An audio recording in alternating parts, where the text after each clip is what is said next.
Hello friends, मी आहे सुचित्रा आणि पुन्हा एकदा स्वागत आहे तुमचं माझ्या चॅनलवर चित्राच ब्लॉगवर। जर आत्तापर्यंत तुम्ही माझ्या चॅनलला सबस्क्राइब केलं नसेल तर प्लीज सबस्क्राइब करा। आज देखील आपण अशाच एका भन्नाट रेसिपीसहित इथे आलेलो आहोत, ज्याचं नाव आहे स्ट्रॉबेरी जाम। अतिशय सोपा असा हा पदार्थ आहे। तर चला तर मग ह्या रेसिपीसाठी आपल्याला काय काय साहित्य लागतं ते आपण पाहूयात। तर मग फ्रेंड्स, आपल्याला इथे स्ट्रॉबेरी जाम बनवण्यासाठी जवळजवळ मी इथे 250 ग्रॅम इतके स्ट्रॉबेरीज स्वच्छ धुवून कट करून घेतलेले आहेत। म्हणजे एक बाउल इतकं माझं जे काही स्ट्रॉबेरीज आहेत ते माझे झालेले आहेत कट करून। तर हे 250 ग्रॅम आहेत आणि 250 ग्रॅमच्या स्ट्रॉबेरीजच्या जामसाठी आपल्याला इथे जे काही 250च्या निंपट इतके आपण इथे साखर घेतलेली आहे। म्हणजे ही जवळजवळ 6 टेबलस्पून इतकी मी साखर इथे घेतलेली आहे। त्याच पद्धतीने तुम्हाला एक मेजरमेंट सांगेन, जेव्हा तुमचं बाउल हे एक बाउल जर तुम्ही स्ट्रॉबेरीज घेतला असाल तर त्याच्या निंपट म्हणजे ह्या बाउलच्या अगदी निंपट इतकी तुम्ही साखर घ्यायची आहे। हे अतिशय म्हणजे खूपच असं सोपं असं मी तुम्हाला प्रमाण सांगितलं। इथे मी सायट्रिक ॲसिड घेतलेला आहे। कोणी सिट्रस ॲसिड असे म्हणतात किंवा सायट्रिक ॲसिड असे देखील म्हणतात। ॲक्च्युली हे सायट्रिक ॲसिड असतं ते लिंबूमध्ये पण खूप असतं। अर्धा कप इतका जर लिंबूचा रस असेल तर त्याच्यामध्ये 1 टीस्पून इतकी जर आपण सायट्रिक ॲसिड घेतलं तर ते प्रमाण अर्ध्या लिंबूच्या रसा इतकं होत असतं।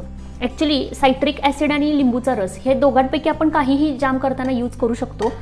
तर बरेच जण काय करत असतात, सायट्रिक ॲसिड जर नसेल त्यांच्या घरी तर ते लिंबूचा रस वापरतात। लिंबूचा रस वापरला तरीही चालतो, पण सायट्रिक ॲसिड वापरल्यामुळे जे काही थिकनेस येतो जामला तो पटकन येतो आणि आपल्याला जाम जो भरपूर वेळ जो आपल्याला शिजवावा लागतो तो आपला टाईम जो आहे तो कमी होतो ह्या सायट्रिक ॲसिडमुळे। त्यामुळे लिंबूच्या रसाऐवजी तुम्ही डिरेक्टली जर तुम्हाला अवेलेबल झालं तर तुम्ही सायट्रिक ॲसिड डिरेक्टली यूज करू शकता। प्रमाण फक्त जे आहे ते म्हणजे 1 चिमूटभर किंवा 1 टीस्पूनपेक्षा देखील कमी आपण इथे घेतलेलो आहोत। आणि लिंबूचा रस जर तुम्ही वापरणार असाल तर जवळजवळ अर्ध्या लिंबूला थोडंसं कमी इतका तुम्ही लिंबूचा रस ह्याच्यामध्ये टाका। फक्त जो मेन डिफरन्स आहे तो मी आता इथे तुम्हाला सांगितलेला आहे, सायट्रिक ॲसिड आणि लिंबूचा रस यामध्ये। ॲक्च्युली सायट्रिक ॲसिड हे फुल फॉर्म ऑफ लिंबूचं असतं, म्हणजे लिंबूचंच ते पावडरमध्ये म्हणजे लिंबूचा जो काही मीठ तयार होतं तेच म्हणजे सायट्रिक ॲसिड असतं। त्यामुळे तुम्ही ते लिंबूचा रस वापरा, अदरवाईज सायट्रिक ॲसिड वापरा। दोघांचंही काम एकच आहे, फक्त ही प्रोसेस केल्याने थोडीशी लवकर होते, कुकिंग टाईम हा थोडासा वाचतो आपला सायट्रिक ॲसिडने। चला तर मग आपण आपल्या जे काही प्रोसेस आहेत त्याला आपण स्टार्ट करूयात। तर खूप भन्नाट अशी रेसिपी होते, तुम्ही घरी नक्की करून पहा जर तुमच्याकडे स्ट्रॉबेरीज अवेलेबल असतील तर। हां, अजून एक गोष्ट मला सांगायची राहिली त्याच्यामध्ये की काही जण स्ट्रॉबेरीला जामसारखा म्हणजे स्ट्रॉबेरी जामला बाहेरच्या मार्केटच्या जामसारखा कलर येण्यासाठी कोणी त्याच्यामध्ये इतर इन्ग्रेडियंट्स मिक्स करतात किंवा केमिकल्स मिक्स करतात किंवा कलर फूड वगैरे असतात ते मिक्स करतात का तर ते बाहेर जसं जामचा कलर येतो तसा आपल्याला यावा। पण मी इथे एक सिंपल ट्रिक सांगेन, तुमच्याकडे जर असा स्ट्रॉबेरी क्रश असेल तर तो तुम्ही जाम करताना नक्की वापरा। त्यामुळे तुमच्या जामला म्हणजे घरगुती जामला कलर देखील येईल आणि बाहेरचा काही केमिकलचा जो काही कुठला पावडर वगैरे असते ती ॲड करायची काही गरज पडणार नाही। तर तुम्ही नक्की हे स्ट्रॉबेरी क्रश जाम करण्यासाठी वापरू शकता। तर ही एक ट्रिक होती। दुसरी ट्रिक मी सायट्रिक ॲसिड आणि लिंबूचं रस ह्याच्यातली सांगितलेली होती। तर चला तर मग आपण प्रोसेसला स्टार्ट करू। हे जे आहे पूर्ण बाउल मी माझ्या या पॅनमध्ये ओतत आहे। जी काही साखर आहे ती मी लगेच ओतते आणि आता याला स्टरच फक्त करत राहायचं।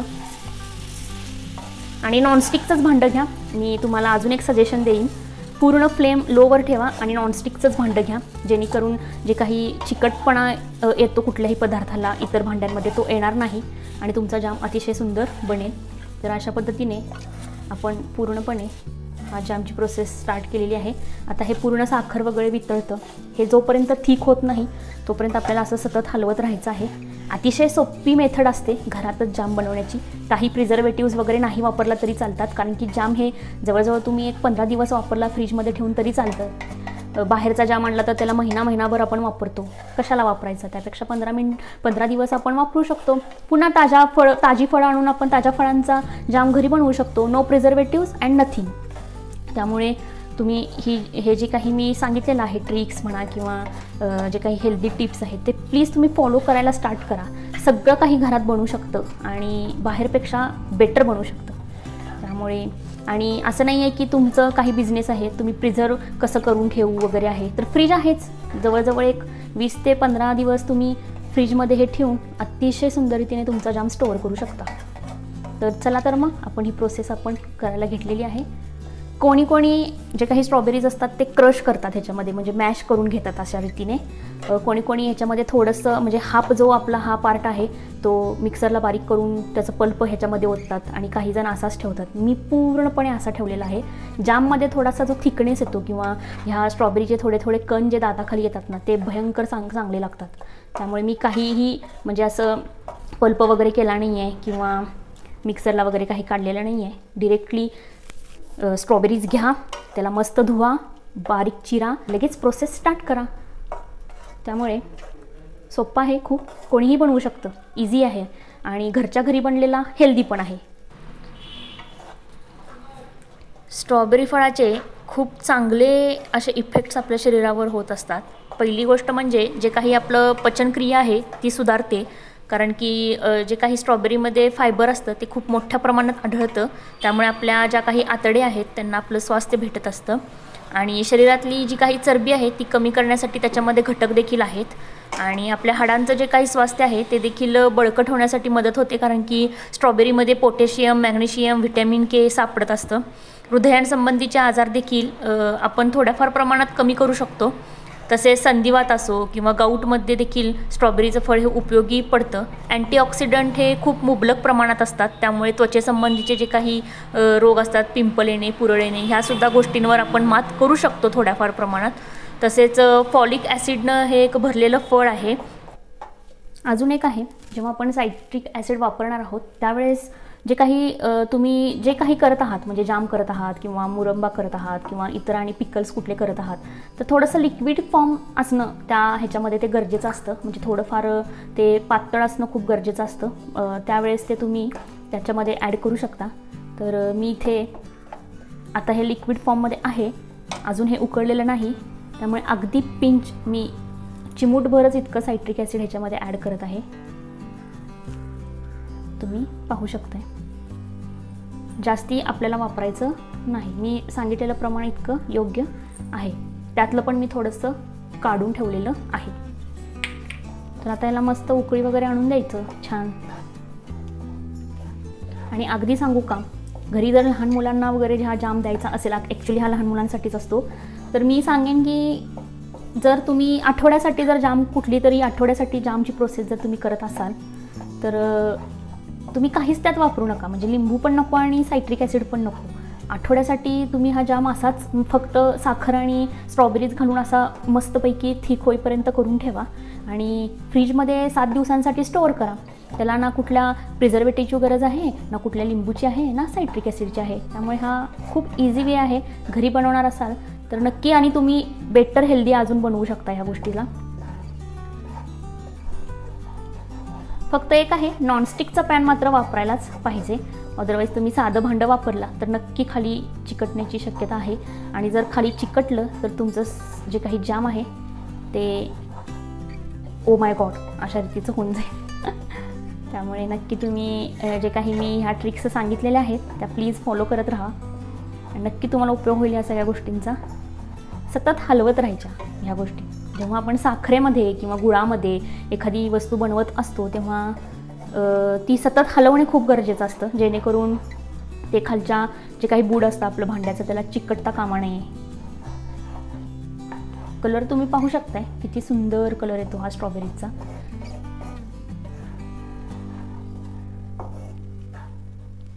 इथे आपला पूर्णपणे जाम रेडी झालेला आहे. ह्यात जे काही उकळण्याचे जे बुडबुडे येत आहेत ते सुद्धा पूर्णपणे थांबलेले आहेत. याचाच अर्थ काय की आपला जाम हा तयार झालेला आहे. ह्या टाईमलाच आपण काय करणार आहोत, गॅस पूर्णपणे बंद करणार आहोत. तर कन्सिस्टन्सी किती सुंदर आली आहे बघा. हे अशा रीतीने पूर्ण पॅनमध्ये यायला पाहिजे. हे स्लोली खाली यायला लागले बघा. पॅन पूर्ण सोडलेलं नाही आहे, तो स्लोली असं खाली यायला पाहिजे. हे झाली पहिली ट्रिक. दुसरी ट्रिक, असा थिकनेस चेक करा. येस, हे मला असंच हवं आहे. ओके. आणि तिसरी जी ट्रिक होती ती म्हणजे काय की एक प्लेट घ्या आणि त्याच्यामध्ये आपलं जे काही सामग्री केलेली आहे आपण मिक्सचर ते असं पाडा आणि ते बघा किती सुंदर टेक्स्चर बनलेलं आहे याचं. अजिबात अशी जरी प्लेट केली तरी ते पूर्णपणे खाली येत नाही आहे माझं. म्हणजे ह्याच टाईमला आपल्याला काय करायचं आहे, गॅस बंद करून हे लेट इट कूल डाऊन याला असंच थंड करायला ठेवायचं आहे। तर चला तर मग आपलं अशा रीतीने पूर्ण सॉस तयार झालेला आहे। याला मी असंच पूर्णपणे थंड करून घेते आणि त्याच्यानंतर मी एका दुसऱ्या भांड्यामध्ये याला मी स्टोअर करून ठेवणार आहे। जे काचेचा भांडा असणार आहे किंवा कुठलंही एअरटाईट कंटेनर घ्या, ते स्वच्छ धुवा, त्याला स्वच्छ ड्राय करा आणि अजिबात ओलावा त्याच्यामध्ये असला नाही पाहिजे। तर लहान मुलांसाठी खूप सुंदर असं घरच्या घरी आपण ताज्या फळांचा जाम बनवू शकतो, जे हेल्दी आहे, ज्याच्यामध्ये कुठलेही प्रिझर्वेटिव्स नाही आहेत। त्यामुळे तुम्ही नक्की असे घरी ट्राय करत राहा। फक्त ट्रिक्स लक्षात ठेवा। पहिली ट्रिक होती ती कुठली, सायट्रिक ॲसिड आणि लिंबू रस यांपैकी तुम्ही काय वापराल। दुसरी ट्रिक होती ती काय होती की जे काही तुम्ही कलर येण्यासाठी दुसरे फूड कलर वगैरे यूज करता ते नका करू, त्यापेक्षा जे काही स्ट्रॉबेरी क्रश वगैरे असं भेटतं तेच यूज करा। आणि तिसरी ट्रिक म्हणजे काय आहे, जेव्हा तुमचं जाम झाला आहे की नाही हे पाहण्यासाठी मी 3 ट्रिक्स सांगितलेल्या तिसऱ्या ट्रिकमध्ये पण। एक प्लेटवर घेऊन बघा, पूर्ण तुम्ही प्लेट अशी जरी केला तरी ते खाली नाही पडलं पाहिजे, ही कन्सिस्टन्सी आपल्याला हवी आहे। दुसरी होती ती कुठली, तुम्ही पॅनमध्येच असं करून बघा आणि ते पॅन लवकर नाही सोडत आहे, हळूहळूच ते खाली येत आहे, ही एक कन्सिस्टन्सी। आणि तिसरी जी होती ती ही ट्रिक बघा, किती सुंदर जॅमची कन्सिस्टन्सी किंवा जे काही टेक्स्चर आहे, जो काही थिकनेस आहे तो आपल्याला असा हवा होता, तो आपण केलेला आहे। चला तर मग ह्याला आता थंड करून देऊयात।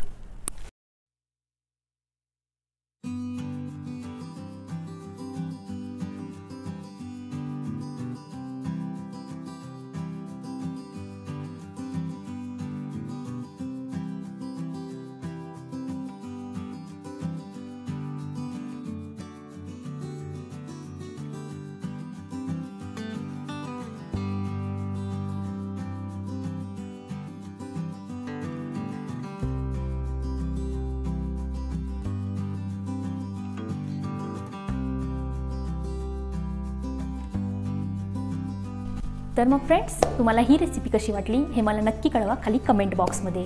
त्याच पद्धतीने माझ्या चॅनलला सबस्क्राईब करत राहा। पुन्हा भेटू अशाच एखाद्या नवीन आणि हेल्दी रेसिपीसहित। तोपर्यंत बाय बाय।